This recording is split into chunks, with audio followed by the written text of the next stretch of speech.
baadhi ya watu wametafuta mafanikio kwa njia za kishetani ambazo sio mpango wa Mungu. Na anyway, mtu anaweza akasema, kwani mimi nikifanikiwa hata kama sio mpango wa Mungu, si nimeshafanikiwa?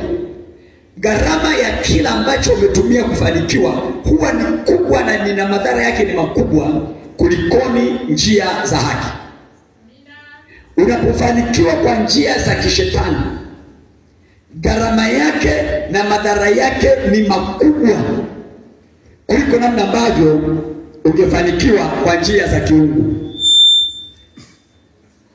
Kuna njia za mafanikio ambazo ulimwengu unaita njia za mkato,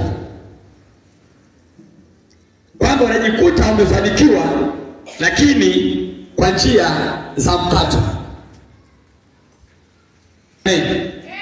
Kwa njia za mkato unajikuta umefanikiwa. Njia za mkato maana yake umetumia wizi, umetumia dhuluma, umetumia umalaya, umetumia kuuza mwili, umetumia utapeli. Njia za mkato zote hizo za kishetani. Unauza mwili wako, unapata vitu, unapata pesa, unapata maisha mazuri. Lakini nyuma ya hayo kuna matatizo, kuna magonjwa, kuna vifo, kuna jela, kuna mambo ya namna hiyo. Kwa hiyo hizo zinaitwa shortcut ways, njia fupi za kwenda kwenye mafanikio ya haraka. Mtu anavunja nyumba ya mtu, anaiba vitu vya thamani, anadhani ya kwamba akiuza haraka haraka amefanikiwa. Lakini hakuna marefu yasiyokuaga na mwisho. Kila dhambi, Biblia inasema mshahara wake. Kila dhambi unayofanya, maana ya mshahara malipo. Kila dhambi unayoitenda ina malipo. Na kila malipo huwa yana huzuni au furaha. Malipo yakiwa mazuri mtu anafurahia. Malipo yakiwa mabaya mtu anahuzunika. Amen, amen. Kwa Mungu anatuambia hata hii kazi tunayofanya hapa duniani leo, hii kazi ya kuhubiri Injili, anasema tutalipwa kwa wakati tusipozimia moyo.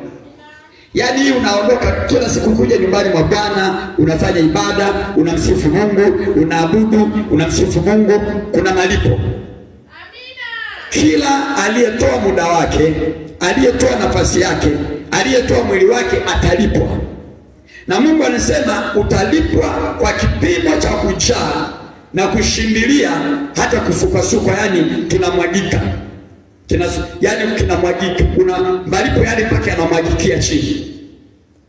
Na ndio maana ukitenda vema utalipwa malipo mema, na ukitenda vibaya utalipwa malipo mabaya.